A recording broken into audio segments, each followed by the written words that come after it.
Hello, everyone, and welcome to the latest episode of the Metabolism and Menopause podcast. My name is Stephanie, and I'm your host and CEO of Vitality OET.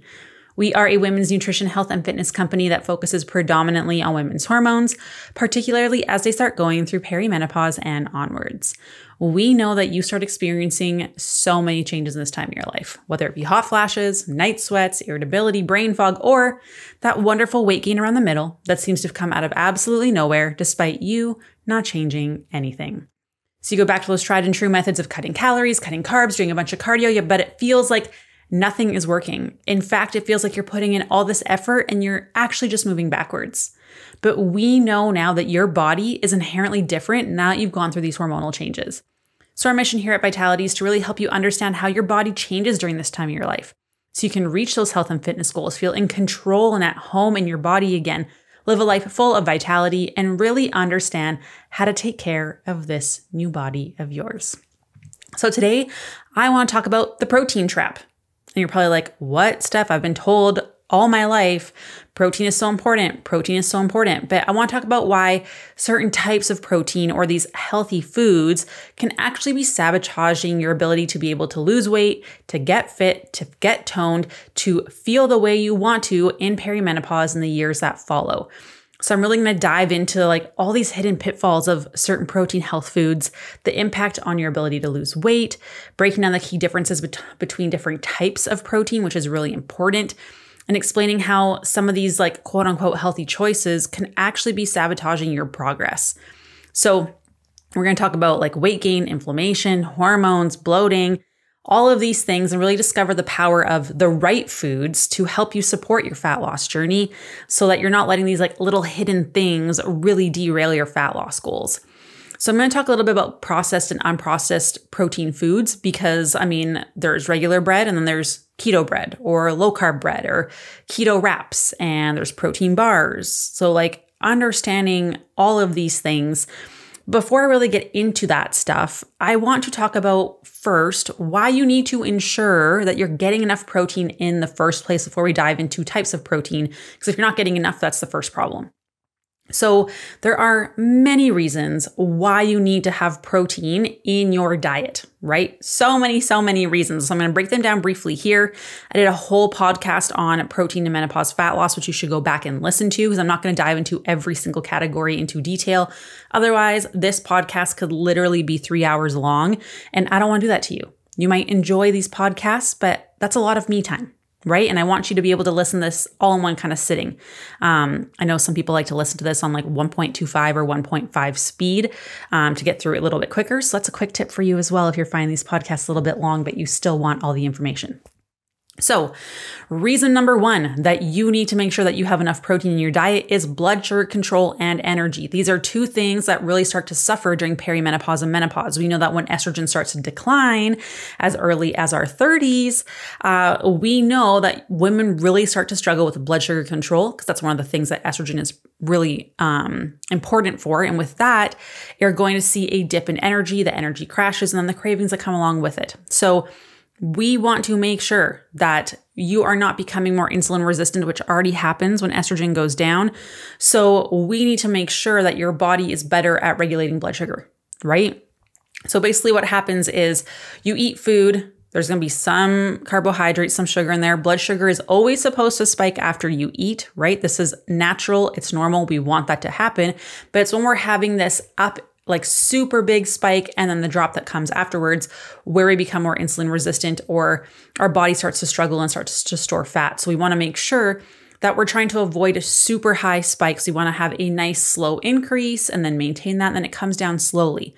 And the way this happens as we eat food, then our body gets the message from the Uber driver, which is insulin, hey, someone made an order. We need to transport this sugar, this delivery to the house, which is your cells, okay? So sugar gets eaten, and then that sends a trigger to the brain. Hey, we need to deliver sugar to the cells. Insulin comes in, grabs the sugar, knocks on the doors of the cells, and then the door opens and you give the cell sugar, and that's how it works, okay? Super surface level for you to understand briefly here. But what happens when we become insulin resistant from these spikes all the time, and then our estrogen starts to drop as well, is that the Uber driver is knocking on the door, but you're not answering. So then sugar gets shuttled somewhere else to fat cells, which we do not want, right? Or we start seeing as well at the same time as that, they're like, hey, they're not answering the door.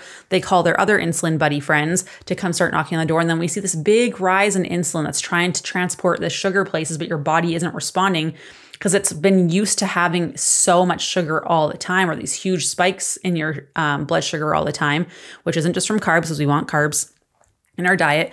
But if we are seeing these high spikes and drops all the time, this is where we start to struggle. So how does protein help with this? Protein helps avoid that really big spike. So if we're having protein at our meals and eating it first in our meals before dipping into our carbohydrates, what we see is that rise in blood sugar doesn't jump up as quickly. It's a very slow rise, and then it stays like fairly stable, and then it drops down slowly. And that's what you want, right? And this is what we start to struggle with when estrogen starts to decline. So having adequate amounts of protein is super imperative to having a healthy blood sugar control. Okay, and then we know that when those spikes drop, we start to see more energy cravings and energy crashes, which is the next reason that you want to have protein, is that it helps you stay full longer and helps you avoid cravings. So because protein breaks down more slowly and we don't see those blood sugar spikes and drops, we stay full for a longer period of time, which is awesome. We're also going to see that since our energy doesn't drop, we're not having this crazy craving for sugary foods like the donuts and the chips and the chocolates, right? So we want to make sure that if you're having protein consistently throughout the day, that's going to help combat that, which again is an issue during perimenopause and menopause. Plus our cravings get more intense when estrogen declines, and then we have that food that we're craving, and it's not like hitting the spot. So then we start hunting for more food, which again is going to make it really hard for you to be able to lose weight. So protein, super important for blood sugar, for energy, for cravings. It also helps support sleep. We know this is a huge issue during perimenopause and menopause. If you are having enough protein and having it regularly throughout the day, you are going to have a better sleep quality. And we know that people who are like they've done this in studies. They've taken two groups. If one group gets less quality sleep compared to the other group and they're both in the same fat loss phase, the group that has worse quality sleep or less sleep in total sees less fat loss. They see more muscle loss, which is so hard to build and maintain during perimenopause and menopause already when estrogen goes down.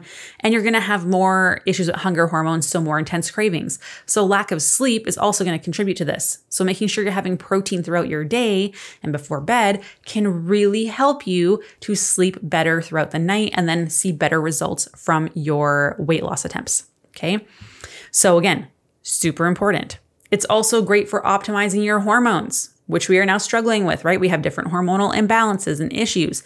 So it helps with hormones like estrogen, progesterone, testosterone, insulin.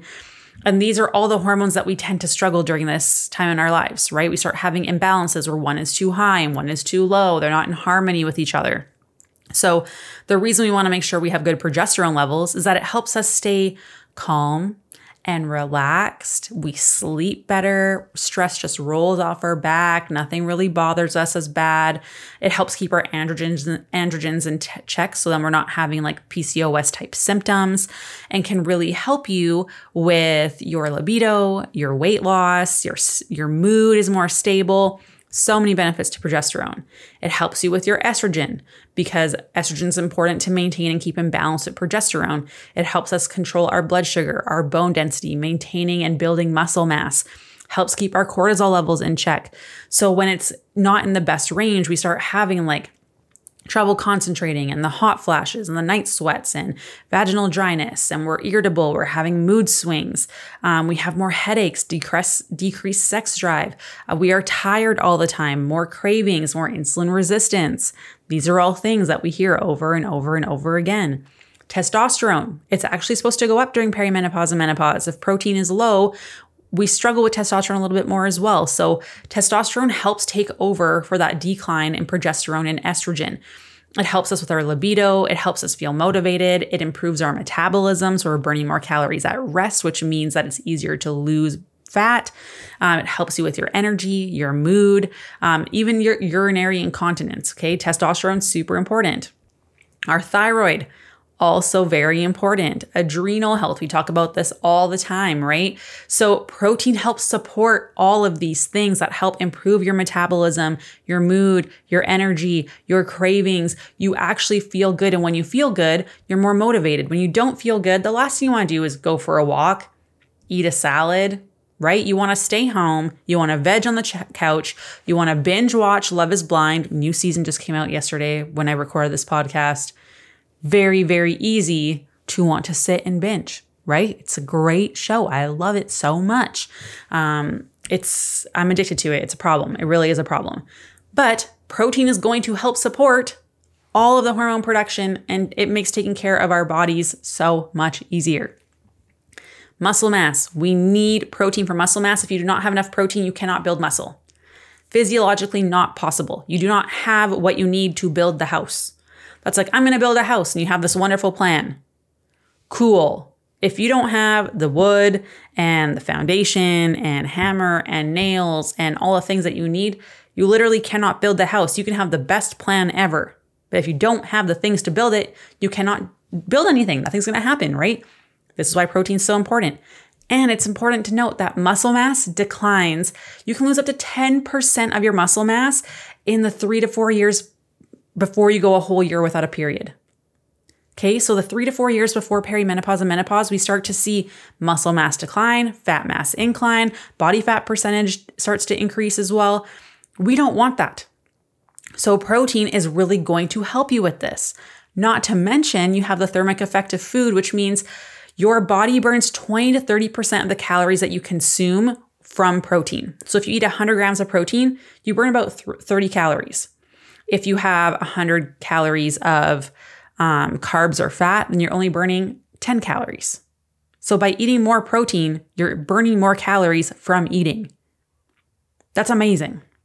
I can eat more food that way? Yes, amazing. You want to have more protein. Okay. And then it's also important for disease prevention. Okay.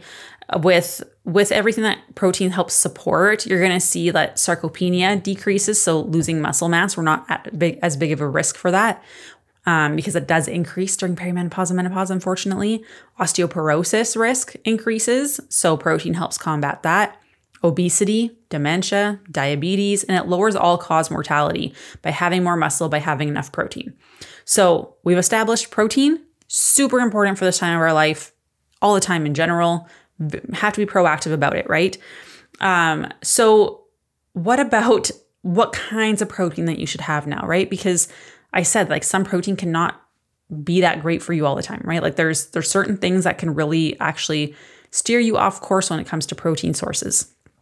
So we're going to talk about processed health foods, right? Our keto breads, our keto wraps, our protein bars and our protein powders and our protein shakes and the Pop-Tarts and the muffins and the protein pancakes and the protein oatmeal and all the protein things, okay? So first, let's define what is a processed food, right? So food processing, here's a scientific verbiage for you, is defined as the use of methods and techniques involving equipment, energy, and tools to transform products such as grains, meats, vegetables, fruits, and milk into food ingredients or processed food products. So with that definition, that means even the whole foods that we get at the grocery store tend to be processed in some sort of way. So where do we actually draw the line between like whole foods and processed foods then, right? Because like what about yogurt, right? I don't think many of us are going to be foraging for our own meals and sneaking into fields to milk cows and, pick berries, right? That's not what we're doing these days. So it's not realistic to not have anything that's not processed anymore, right? So more so, we need to consider for our sake that it comes down to the extent of the processing, okay? Now, something has been broken down and repurposed to the extent of being unrecognizable from its whole food form, then we would consider it ultra processed, like a cheesy. What creates a cheesy? There's nothing in nature that looks like a cheesy or tastes like a cheesy, right? Like it does not look like what it is in nature. I'm pretty sure it's just cornmeal. I'm pretty sure. So this is, again, like ultra processed. So that means that like protein bars and protein powders and other protein foods in quotation marks here, are probably ultra processed, right? They don't look like the thing that they come from.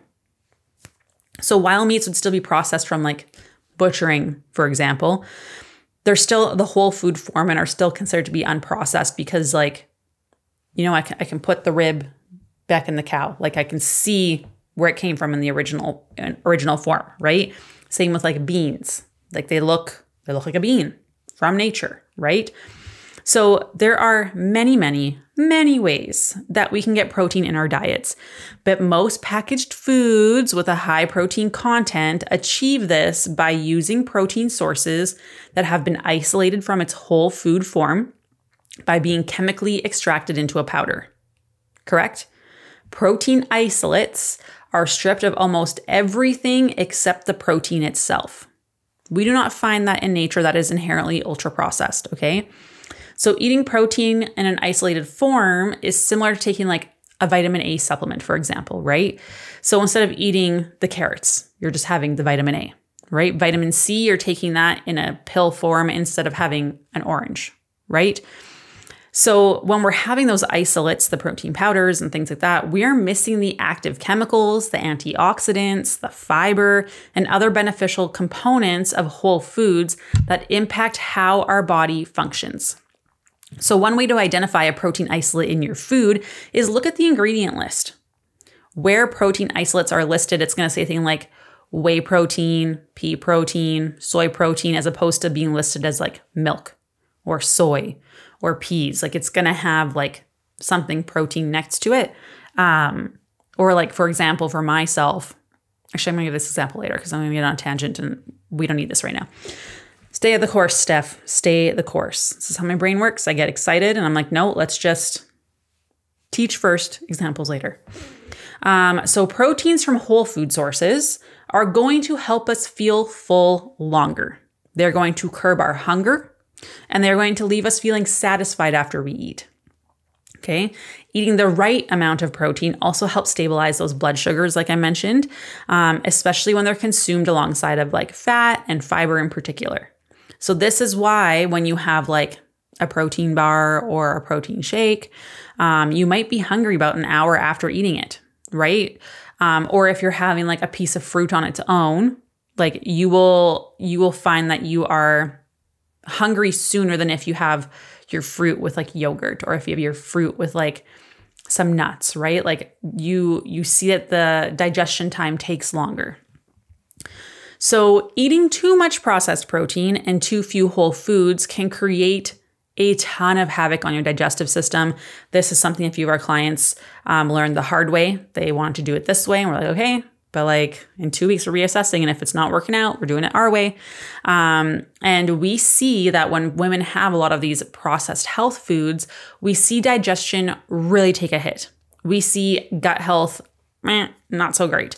We see more bloating, we see more constipation, sometimes even the run, more inflammation like in your whole body in general. It can also cause dehydration and can cause an increase for other risk nutrient deficiencies like calcium, for example. So most of us don't need incredibly high amounts of protein in one snack or one meal, right? Like we don't need like 50, 60, 70 grams of protein in one meal. Most of us don't need to absorb protein that rapidly either. Like when it's in a protein powder, for example, mixed with water, your body will absorb that more quickly. It's really not that necessary, right? Where that rapid absorption does come in handy is for people who are like elite athletes and they need to build and repair muscle tissue after like a super, super intense workout, things like that, right? So for most of us, that's not something we have to worry about. So generally we want to opt for whole foods instead of the isolated sources of protein like the powders for, your active, healthy lifestyle for wanting to achieve those health and fitness goals. So I want to talk about the differences of pros and cons of processed versus unprocessed proteins. So processed proteins, they are easier to digest, right? So a powder, your body is going to break that down and absorb it a lot quicker compared to having a steak, right? Like if you have a steak meal, that's going to sit there for a while. It's going to take time for your body to break down, but that also burns more energy, right? Like if it doesn't take much time to digest, your body's not going to burn as many calories during that process. So that's something you have to think about. Okay. Processed proteins also contain a ton of fillers. So this is where I really like people to stop and think. This is probably like the biggest point that I like to make with women, is that there's lots of like sugars and fibers, gums, sweeteners, sugar alcohols that can and will affect bloating and digestion. So this is where I see a lot of women go wrong, where they try to add a bunch more protein and they start like utilizing the protein Pop-Tarts and the protein powders and the protein bars and the protein shakes and protein oatmeal and protein muffins and all these things. They start having bloating. They're like, I thought protein was supposed to help. This isn't helping. And it's like, no. You have to think that you're not just having protein, right? Like you're not just having a piece of steak. You're not just having a piece of chicken. You're not just having a shrimp. You are having something that has a ton of additives to it. It is ultra processed. So for myself, for example, I cannot do a lot of these health foods. Like even the other day I bought from Costco these chocolate quinoa, like little almost like cookie things. Like they look amazing. They taste great. They really do. There's only a few ingredients in it. There's quinoa, there's the chocolate. So it's like organic cocoa and milk, but then it says milk alcohols. So that's like the sweetener sugars in it. And I was like, man, like the last 3 days in a row, like my tummy has been really hurting in the morning or in the evening. So I was like looking back to my food diary, and the thing that was consistent was these little chocolates. And I was like, man, but there's no soy in it, because I have a soy sensitivity big time. Like my body, I end up puking within like 20 minutes if there's soy in something. So it's very easy for me to pinpoint when I've had soy.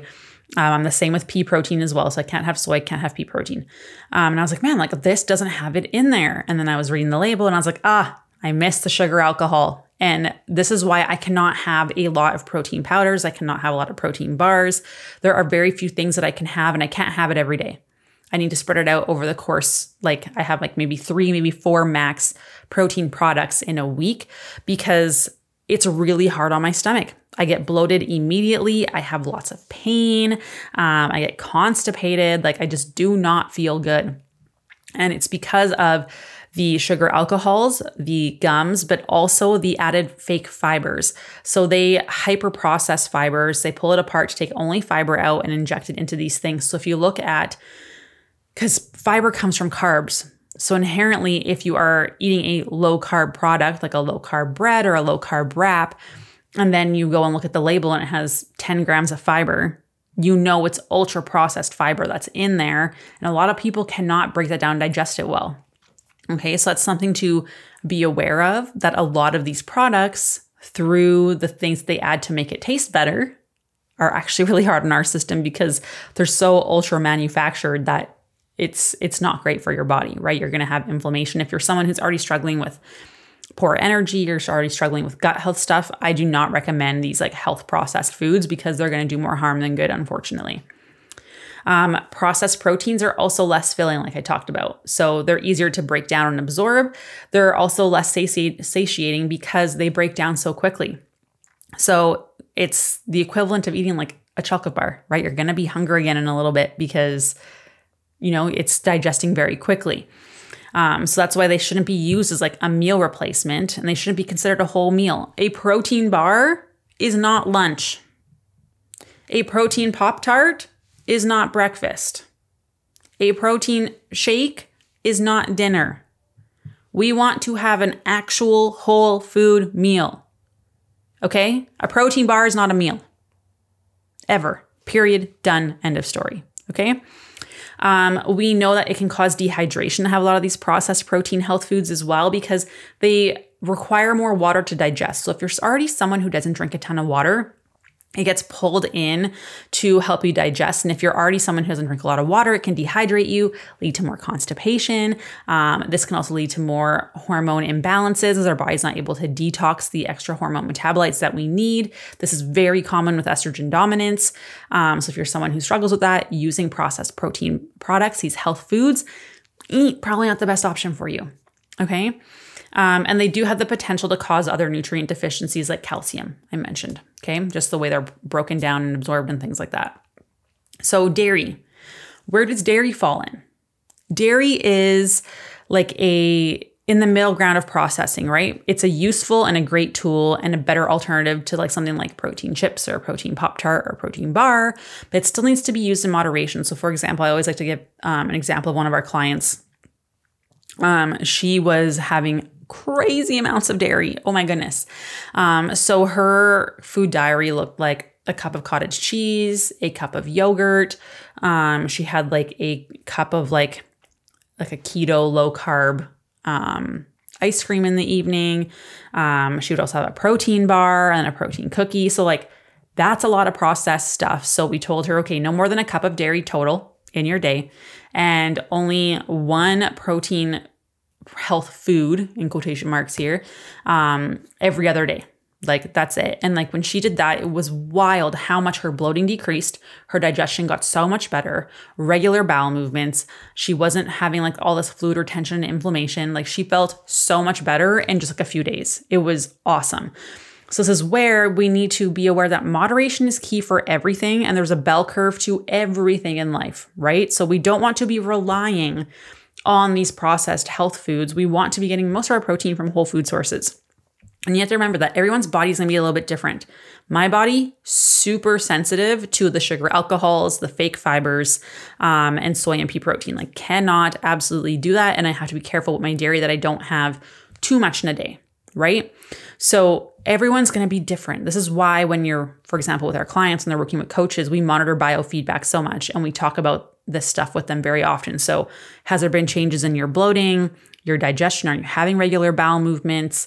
Are you feeling constipated? Are you having enough water? Like, are you feeling like inflamed? Are your joints achy? All of these things, because then we can look back and try and figure out over the past week, what has changed? What are we seeing different? This is why monitoring this kind of stuff is so helpful because everyone's gonna be a little bit different, right? So there are always going to be situations though that processed proteins can actually be beneficial compared to whole protein options, right? So pre-workout or post-workout snack, if it's you're eating really close to a workout, having a protein powder before you work out and then like a little bit of carb, whether it's some fruit or something that digests very quickly to give you energy and fuel for that workout, right? You're not going to have a steak and then go work out 15 minutes later. That's not an option, right? Snacks for when your time is limited and on the go. So I always have emergency protein bars if I need to, right? And this is like, oh man, like our son like didn't go down as quickly and I don't have enough time to eat before I go to this thing. I'll just grab a protein bar, take on the way, and then I'll eat once I'm there kind of thing. But this is where like, you're not relying on it. You're still planning like whole food snacks. You're still planning your meals to make sure you're hitting your protein targets. They're here for a just in case. If you're finding your just in case emergency protein bar is getting eaten every day, that's just poor planning. Okay, so you got to have that little bit of a reality check there. You might need times where like protein needs to be easily digestible, right? If you are trying to get more calories in with less volume, because let's say you're struggling with like a reverse diet, you're feeling full all the time and you can't get enough protein in. This is where like adding some protein powder can be really helpful, right? It's very low volume, has calories. It's not going to fill you up, which will help you hit your calorie goals and your targets a lot easier, right? Times you're not worried about digestion, upset, or bloating, right? So if I want to have a treat, let's say I want to have those chocolate quinoa things and they hurt my belly, I get bloated, but like I feel like it's worth it for some reason. I will not have them now because I do not like the pain that I'm in. But let's say you really want the thing, okay? And you don't care that you're going to be home with just your partner. They can deal with the bloating and the farting. You don't care, right? Where it's like, if you care about the bloating because you've got an event and you don't want to be like gassy all night, you're probably not going to have it then, right? So if you don't care, maybe you're doing that. It's an option, right? And then maybe there's just times where you need to top off your daily protein at the end of the day where you're just like, oh, I don't really have enough protein. I don't have enough stuff here. Maybe I'll just have some protein powder with water and that'll help me hit my targets, right? But again, if you're finding you're doing that every day, that's just poor planning. Okay, that's not like emergency oops. That's oh, I didn't plan again. So you have to take responsibility for that. But then there are situations and times where unprocessed whole protein food sources are going to be far more beneficial than those processed health foods, right? So basically every single meal that you have should have a whole unprocessed protein source. So for example, for breakfast, I am a big fan of breakfast bowls because I can take whatever leftovers I have in my fridge and make it super delicious. So this contains 2 eggs. If I want to up the protein and decrease my calories, I'll do 1 egg and then do egg whites. I'll put those in a scramble. I'll saute some veggies real quick. We'll have stuff prepped already. Usually I do mushrooms, onions, and tomatoes. The odd pepper will make it in there sometimes as well. I'll put this on a little bit of spinach. I'll do half a cup of spinach. Put the eggs on top, put the sauteed veggies on top, and then I'll just like add in whatever protein I have in my fridge. It could be ground beef that's left over from tacos. It could be leftover chicken from wraps that we made or whatever it might be. Maybe I'm topping it with some feta cheese. Feta cheese, low-fat feta cheese is amazing. High in protein, low in calories. Love it. Very easy for me to get protein in that way. Maybe I'm adding in some like shrimp that we had left over from kebabs. Like you can toss in any protein in a protein bowl. And then or in a breakfast bowl. And then I love Dijon mustard.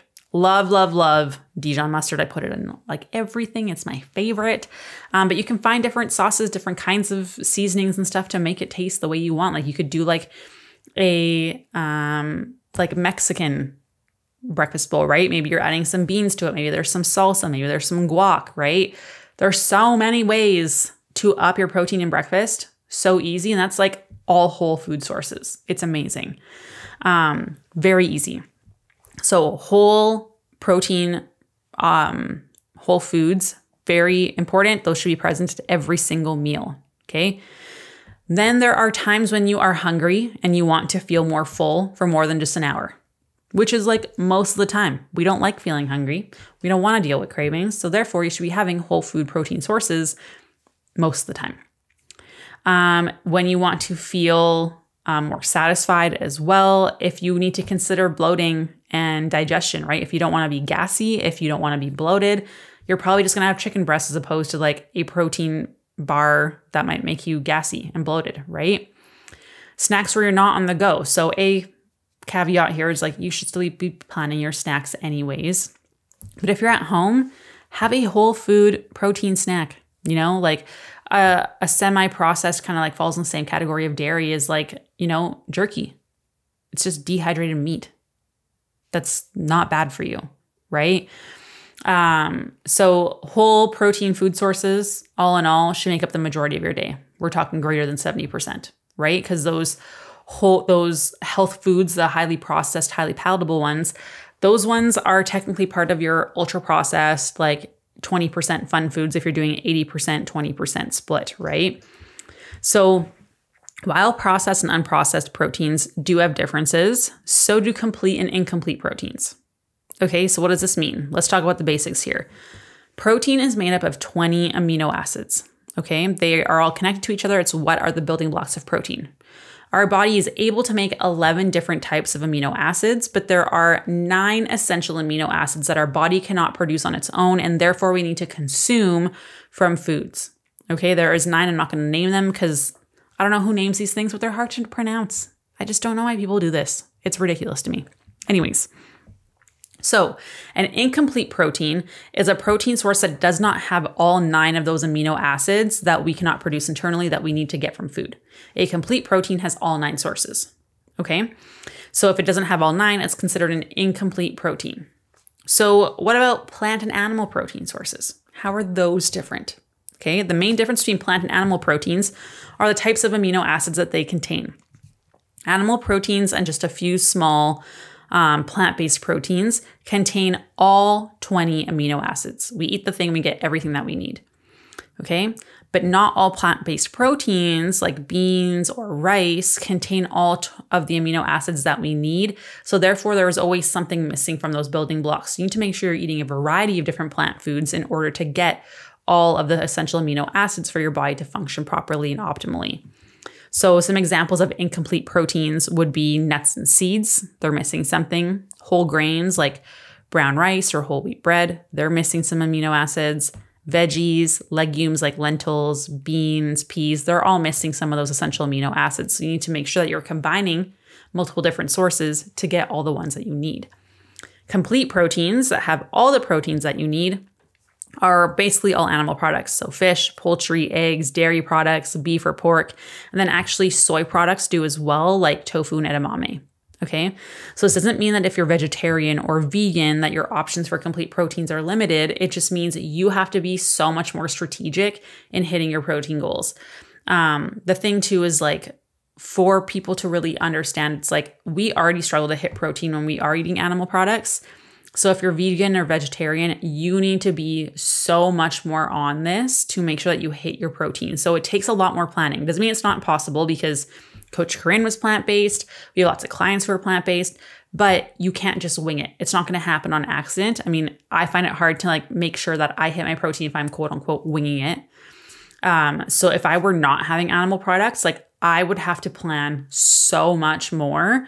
So it's just something you have to be aware of if you're choosing that sort of lifestyle, right?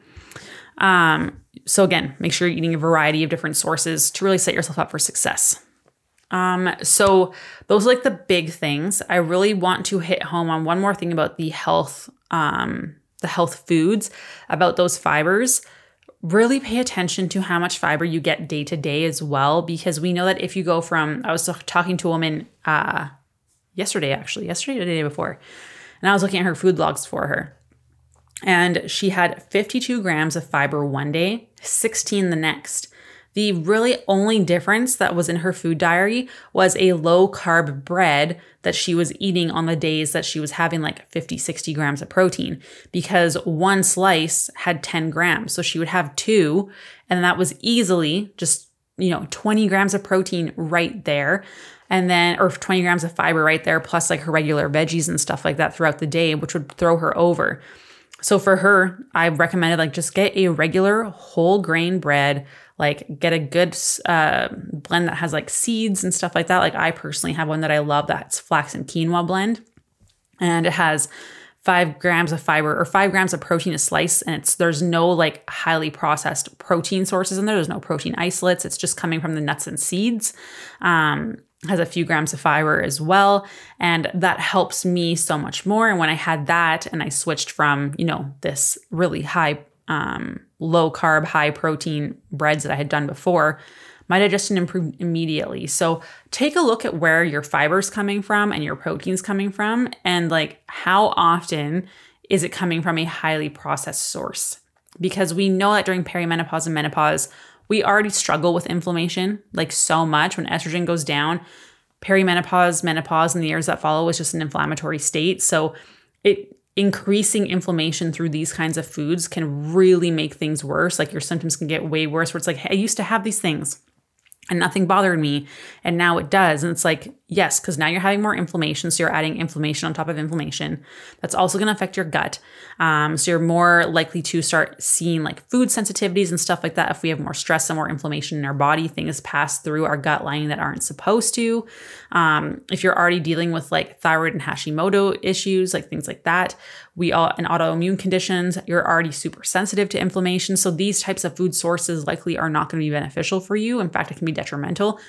So this is why really understanding the types of foods you're eating, are they actually helping you? What are the symptoms you're experiencing? Because food impacts us so much. And then plus, if you're also having a low calorie diet because you're trying to lose weight, that's an increased stress and inflammatory state as well, which is just like making everything worse. So this is why we're really understanding what is most important for your body. What do we need to prioritize for your body, understand your hormones, your health, your symptoms, and what the root causes are, and how to make sure that we're not making those symptoms worse, right? Despite what your goals are, right? If your goal is fat loss, we might have to reduce a bunch of stuff and actually increase your calories, because if your body's not in a good, healthy state, you're not going to lose weight anyways, right? So it's finding that common ground of like what your body needs versus what you want, and what's causing the issues that you're experiencing, and find that perfect blend of how do we approach the root cause, decrease symptoms, get you to where you want to be. Timeline is going to vary based on like your current state, right? And like your history as well. And then making sure we're making the appropriate changes to make it so that it's addressing the root cause, we're making symptoms decrease, so that you're feeling better, which then is going to allow your metabolism to come up, which is going to help balance your hormones. You're going to have better energy, less cravings, which is then in the long run going to make it a lot easier for you to lose weight. So if you have questions about any of those things as to like, okay, I don't know if I'm eating enough, or I really have no idea what food I'm supposed to be eating, we did just launch a brand new coaching program, $93 bi-weekly. If you have any questions about that, we do have a link in the show notes for you. You'd be working with me personally, which I haven't opened up my personal books in a very, very, very long time. I have limited spots available, obviously, for being able to give you the most time and attention that you deserve. So again, if you have questions on that, just head to that link. I love you all so, so much. Share this with all of your health food friends because it's very important information that's not talked about enough. I love you so much and have a good rest of your day. Bye.